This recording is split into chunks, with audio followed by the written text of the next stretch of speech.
hey everybody, and welcome to this episode of Thrive Tribe. I'm your host, Megan Scheibner, with my co-host, Dr. Steve Scheibner.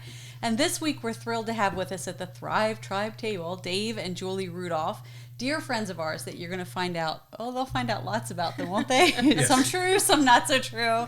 And we want to talk about your ministry. We want to talk about some of the particular issues you've dealt with ministry as an occupation. But first, I think we'll get started with introductions. So, sure. Do you want to talk a little? Well, for our audience, now Megan and I have known you guys for a lot of years, and we're on a very familiar basis with you guys. So if we get too snarky here in this interview, I apologize. But we want to hear about you guys are missionaries in South Africa, and we want to hear about how you got to South Africa. Now, as I'm looking at the two of you, and our audience is looking at you, they're going, "Oh, two American missionaries that went to South Africa," and that's really not the case at all. All right, so I'm going to let you guys kind of run with it, and let me say my one little thing about South Africa. You know, you don't want to minister in South Africa because the spiders are this big and the snakes and everything else. It's terrible there. Now, when we retire, that's where we're going to go to minister because we are such sacrificial people. Suffering for the Lord to go to South Africa. So, Dave, get us started. Tell us about South Africa a little bit and your background. Well, you asked how we got to Africa. Well, I got there by birth because I am a colonial African. My ancestors came from England and Germany, and so I was born in the country of Rhodesia, which is in South Central Africa. It's a landlocked country, a struggling country through all of my lifetime. And then in 1980, it became Zimbabwe with a Marxist government. I had to do my national service in the year prior to the change, so I was in the Rhodesian Air Force after I graduated from high school. I came to know the Lord at age 15, an American missionary, came in the middle of our war, if you could imagine. Imagine he was popular with his relatives back home, but he came to bring the gospel message, and I heard it clearly as a 15-year-old, gave my life to Christ, and God called me to preach, so I knew I had to get trained for that. But our country was in turmoil, we were in the middle of a war, things didn't look good.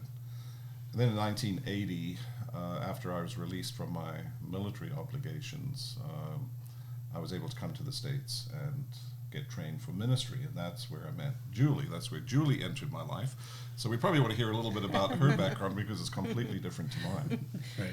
Well, I'm American, but I grew up in Canada. My dad was a pastor there, so I grew up in a pastor's home with all the busyness of normal church things the way it was back then. And I think when I was very young, did you ever hear that poem where God has no hands but our hands to do his work? He could have chosen anything else. And even as a little girl, that poem impacted me that we might be the only Bible that some people ever saw. And the Lord impacted me for missions. And so I was headed, first of all, for Kenya, I thought. The Lord shut that door. That's where the spiders are really. It's so different. You got the right continent. Yeah, I got on the right continent. But by the time I met Dave, I was already headed to South Africa. And, you know, I was introduced to this guy on campus that knew quite a lot about that part of the world. And so that's where it all started. And besides, he had that accent. He had the accent. Well, she couldn't understand anything I said. When I first met him, my ear was not tuned to accents, and I really struggled with the accent. Right. But he became a little bit more Americanized over the years, and so. Which is just amazing how God works in those situations, because I suppose I was looking for a wife, but I hadn't calculated it out. And God brought across this girl, across my path, who had a shared burden for my part of the world. So it just seemed that match was so natural for us. But the problem was I wasn't looking. He might have been looking, and he says I was looking, but I wasn't looking because I'd been hurt before, and I thought, the Lord wants me to be a single missionary. I need to, plan. Amy Carmichael. I need to plan that way. And so I went back to grad school to get an extra year in, and but I took him home to Canada, and it was obvious we had a lot in common. We both had breakups because he had a breakup too. Mm-hmm. And my dad said, well, what are you thinking about this guy? And I said, well, we're good friends. I'll probably see him. He's going to be in the same country. And he said, well, he's obviously more interested than that. Right. And I think when my dad said this could be a possibility. It's like, oh, this could be like a real possibility. Maybe the Lord doesn't want me to be a single person. And so I'm really thankful that the Lord brought just the right person. Well, the other aspect to this, you asked, how did we get to South Africa? Well, I suppose this is where we talk about the fact that we followed a team of church planters. And the whole idea there was a teamwork in missions was a big deal in the early 1980s. Very few mission agencies were geared to that, but one in particular was. And so we joined a church planting team, which was the right thing for us to do. Although I'm African, to be with a group of experienced missionaries was the very best first step that we made. And so they guided us, helped us, give us some direction in those early days, oriented us to the field. And so that's why we went to the east coast of South Africa, city of Durban, and they directed us over 9 months to the suburb of Durbanville, which is 1,800 kilometers away in the city of Cape Town.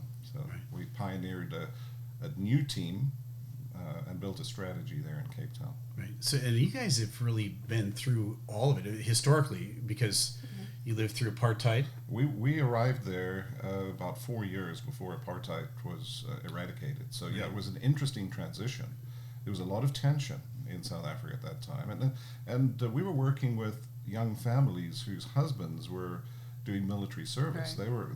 They were taken from their families, and they were on the border areas fighting the war until Nelson Mandela was released, and they had a proper democratic election.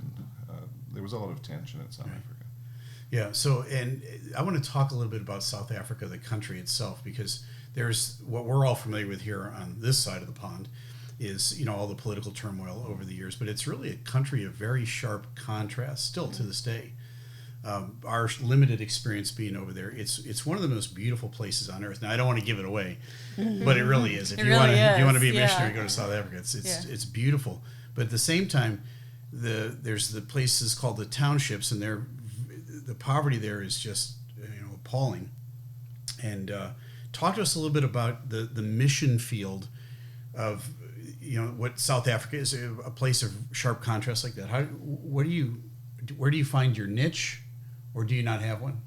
Yeah, you have to find your niche. If you don't do that, you'll end up spinning your wheels, and you'll be distracted and diverted by the immediate physical, social needs that exist in the country. Look, South Africa has a population of about 55 million, and the majority of those are people of African ethnic descent, who are most of them in extreme poverty, hence the township. So every city, every town has a working community or a residential community of workers, and that's where the poverty exists.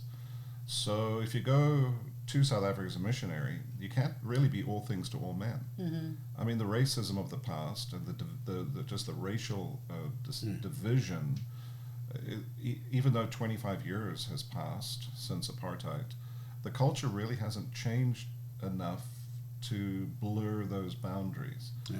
So you have to work with one group or the other, which sounds challenging, but if you're going to be effective. Now, see, it's not just the economic differences. It's very much language differences. South Africa has 11 official languages. Wow. So you can imagine the complications. We have migrant workers who immigrated there from Malaysia more than 100 years ago, from India more than 100 years ago. And they have their own distinct cultures and communities. Right. So you have to choose carefully. Now, the easiest group to work with, of course, are the middle-class Westerners. They have a stability in their lives. They have an education level. Mm-hmm. English is easily spoken by anybody with an education. So that's the easy demographic to work with. But when you do that, you find you're easily tugged, your heart is tugged because of the extreme needs to those other groups, and you have to give a cup of cold water in Jesus' name at least. Right. So we do find ourselves doing a lot of helps ministries along the way anyway. Well, one of the things we noticed when we were there was that, and again, we're giving it away, but where you are in South Africa is a desirable place to go for vacations and for we met so many young couples that, were there for a year or two. They weren't planting, but they were kind of transient, almost like they were on vacation with children. And we know, vacation like parenting for 2 years is really a bad idea. Yeah, they're like It was trust fund difficult. babies that it was difficult to independently minister to those wealthy people because, right. yeah. But they weren't putting Yeah. on any roots or anything. In the area that we're talking about is called the garden route, if that gives you any indication. Yeah, exactly. It's called the garden route because it has rainfall throughout the year, so the vegetation is lush. It's just beautiful. So you have the mountains nearby, and you have the beautiful ocean and the Yes. beaches and rocks and what have you. The garden route is made up of about 6 towns along the coast, and it's really vacation land South Africa through the years. But as towns grew up there, they took on their own economies, and so they became viable towns and cities. The largest of them is George, has a population of 300,000. And that's the hub of the garden route. Has an airport, good highway systems, and really is a good city. So the need for church planting, although we could get into the whole religious side of South Africa, because everybody in South Africa pretty much considers themselves a Christian. Denominational Christianity has inoculated a whole generation of South Africans against the gospel. They use the terminology, Right. they profess to be Christians, but they really don't understand an intimate personal relationship with Jesus Christ. They think they do, and so it makes it very difficult. And that dictates to our evangelism strategy, which we will get into at some point. But so it's a very religious society. The garden route is beautiful.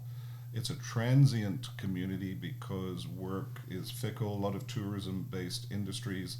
So we'll be working with a family, and they'll get a job offer in a major center somewhere else, and they'll up and leave. Right. So it is a challenging place to work, but nonetheless very needy and beautiful at the same time. Right. So you've poured into a family for 6 or 12 months, and then they up and leave, and Very common for us. yeah, right. Well, one of the things that we wanted to talk to you guys about is, in all the years that we've been believers, kind of the model has been, and what families are told is, if you want to reach out to your neighbors, get them to come to church with you, right? We do evangelism Sundays, right? Get all your neighbors to come, and the church will minister to them. But you guys are really doing something different with your teams that is more of the ministry that families can have. Because if we as families, if we're training up our children to be lights and wear lights, that isn't just to get them to a church, it's to invest in them personally. So we wanted to talk this session about kind of what the new movement, since we were there actually, with your ministry, with the teams that you've brought in, and how you're reaching out. Well, I suppose it's fair to say that in all Western countries, including your own country, there has been a shift where people who understood the gospel, have grown up around the gospel over generations, have sort of lost the edge of understanding what true salvation is, because it gets lost in the works-based type salvation.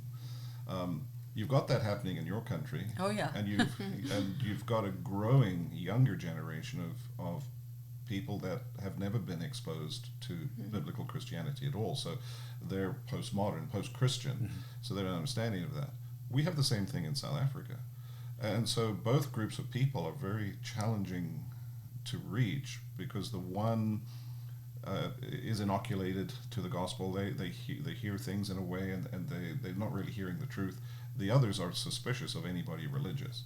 So in both of those demographics, what are you left to do? You've got to build what we might call redemptive relationships, and that's not a new word, that's been around for a long time, but it communicates something. We're building friendships or developing the friendly acquaintances in our life, and we could have dozens of those operating at the same time. And Julie and I have modeled this in our own life over 35 years, and some people we've been working with for decades, building that redemptive and communicating the gospel into their hearts, not giving up on that. Right. And it's always easy to give up. If somebody doesn't give an immediate response to the gospel, we tend to back off and say, well, we did our part, Let's move on to someone Yeah. else. Yeah, exactly. But we ought to be investing in people's lives. I mean, Julie does this very effectively with women. You might speak to Yeah, some just of them. meeting ladies and spending the time with them so that when they have a problem, they'll open up to you and tell you, so that you know how to deal with them. We've found like there's no use putting a lot of money into buildings because people don't come to the building. Right. They are only going to come if you've built a relationship with them and they want to learn something. You've got to get to that point with them, and it, like Dave was saying, it takes a long time. I mean, I've got women that I've been building friendships with and trying to get it to the next level, and sometimes you have to kind of put that one on the side and work on somebody else because it can take so long. But like Christianity is the Christian life, Right. and they need to see that Right. in you. And so just meeting somebody for a coffee might not do it, but when they see you walk through, look, life is tough, life is challenging, and if they see you walk through it, they say, like, how can you live that way when this is happening? Or you might not have the disappointments I have, and you can say, yes, I have had those same disappointments or fears or troubles. Right. And so we've been able to deal with people that way through things that have happened in our own lives, and then as they see that, then it's like, well, we want to know more about this Jesus, Right. Well, it's being transparent. Yes, yeah. And I think it's really important what you said, that you don't go, well, that didn't work, Yeah. or I've done my part and we move on, because all that communicates to people is that they're a project. Yes, yeah. And I didn't meet my goal with this project, I'll take on a new project. That's right, And yeah. people are relationships. Yes. And it ought to be a loyalty to that relationship. And it's a two-way conversation. And sometimes we feel in the enthusiasm and the urgency of wanting to see people come to Christ, we do most of the talking. And we do have a lot to say. Far more effective, though, especially in the early days of a relationship when you're building a relationship and building trust. I think that's Yeah. the big thing, is you've got to listen to them. Let them talk.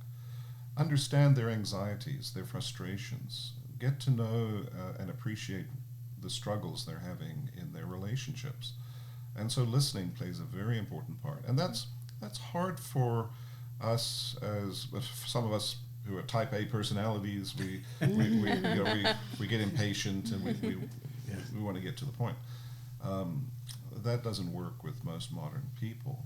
And so we have to be careful. And you mentioned our teams, and so we got to a point of working in one of the towns on the Garden Route, the town of Neisner, and about 6 or 7 years ago, I was growing frustrated, a little bit impatient with the fact that we were having this transient move of people semigrating to other places in the country because of work. And so you'd get the ministry up to a certain level, and you're discipling people, training leaders, and then the core leaders leave. They move away. And it helped me realize, look, either I can keep fighting this, and I had a bit of an argument with the Lord one day about this, that back in Cape Town it seemed, dealing with a lot more professional people, it was easier. But these long-term fickle relationships can be fatiguing. I'm not saying that it's simple, and it's a lifelong commitment. Right. And it's at that point, as a church planting missionary, I realized we've got to do more of this relationship building thing. If we would divide ourselves into more couples, more missional couples to come and do what we're doing, we could have a greater impact on a town like Neisner, 70,000 people, than we could do on our own, besides which we needed the ministry fellowship more. Right. And so that's what we wrote, a notion, a strategy, a vision statement about this, and recruited easily 6 couples quite quickly to come with the idea of getting into these leafy green suburbs and just build relationships with families. Have home groups. Don't try and move towards hanging the shingle and having a church service in a shop front too Right. quickly. That's counterintuitive. And that whole movement of thinking came out of a frustration. We just don't seem to be making much headway. Right. Yeah, it's interesting because that's one of what you're just describing now is one of the things that really attracted me to the both of you. When we first met, I thought this guy sees ministry, in my opinion, the proper way, right? And there's so many ways to turn ministry into a formula. The oldest formula is come into town, build a church, open the doors, and then try to coax people to come in. I'm not saying that that's wrong. It's been used very effectively around the world. But I think in recent times that ministry model is really hard on everybody. It's expensive, it's hard to do, and it's, in a sense, it's kind of hollow and shallow. Doesn't it attract the already evangelized often? Yeah. So what you end up doing is, and I know this from being a church planter, we moved up to northern New England and planted a church 20 years ago. Most of what you end up doing is swapping Shuffling. people from church to church, right? Disgruntled over here, a new church comes to town, they go try that one out, then they get disgruntled there, they go to this one, and we're all just swapping sheep most of the time. And all of us are so busy dealing with the issues of all these swapped out sheep all the time that we don't have time to go out and do what you're describing, start a Bible study in somebody's house without any sort of ambition to get them to come to church this Sunday necessarily. I'm just going to build relationships, get to know this person. I know, we know more people that have come to faith through a neighborhood Bible study than a lot of other things that we can think of, or a church service or a sermon on Sunday. It's easier for somebody to go to someone's home, Right. To be introduced to some spiritual truth. And especially young people. Young people. Yeah. Young people. And we've talked about this frequently. Most professions of faith that are serious happen before the age of 18. And so we've been really excited to hear what you guys are doing with the young people, which isn't, come here, we're going to lock you in for a night, we're going to share a message. It's, I'm going to invest in your life. I'm going to pour into your life. One of the, if I were to attach one word to describe our team ministries along the garden route, it would be the word relationships. So we're building relationships on every level. And one of the real burdens is our next generation ministries, which was one of our team members has done a great job in developing next gen ministries in the city of George, the 300,000 populated city.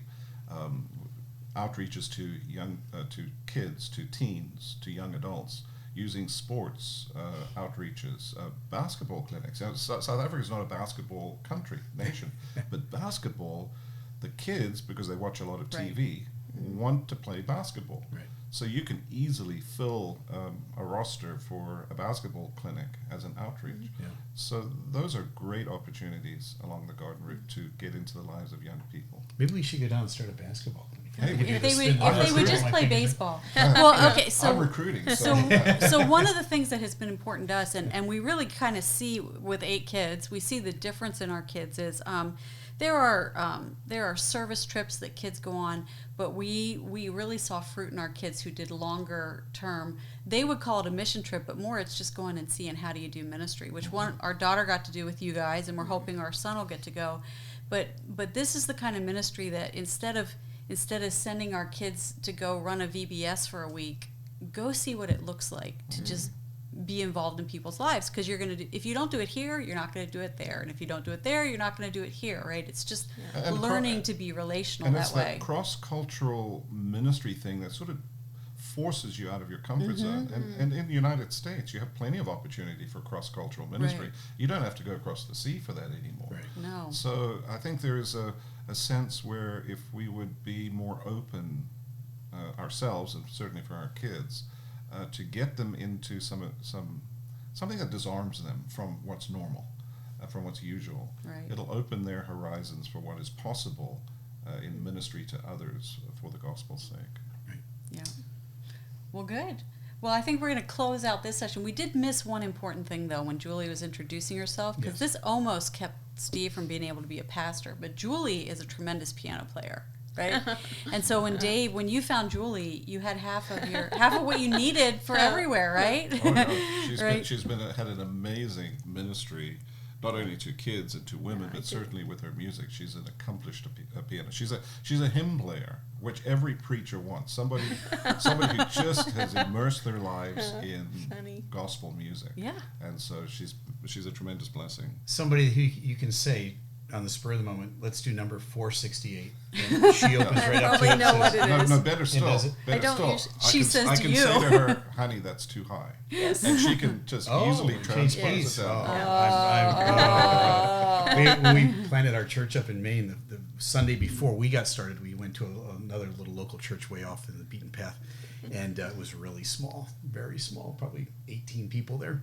And the pastor looked at the piano player and he said, let's do number 468. She said, she did that. And he said, okay, number 362. And she went like that. So they were bartering for it. And then finally he found one she knew and she said, okay, that's good. And she started playing. That's cute. That's cute. Well, we love you guys. Yeah. And, Yeah, we love and you thanks too. for being at the table with us. And next time when we come back, we're going to talk kind of some personal Right. things that have gone on in your lives that I think are just so helpful for other couples who, not just in the ministry. I mean, because in many ways, ministry is occupation. How do you work together Yeah. as a couple, right? Ministry has its own challenges, but then husband, wife, that adds another layer to it. Right. Should be interesting. Yes, okay. Ouch, yeah. Counseling session will start in a few minutes. Well, until then, this has been Thrive Tribe. I'm Megan Scheibner, And I'm Dr. Steve Scheibner. and our friends Dave and Julie. We'll see you soon. Well, thanks for watching that clip on YouTube. Remember to like and subscribe so that you don't miss any of our weekly content. See you soon.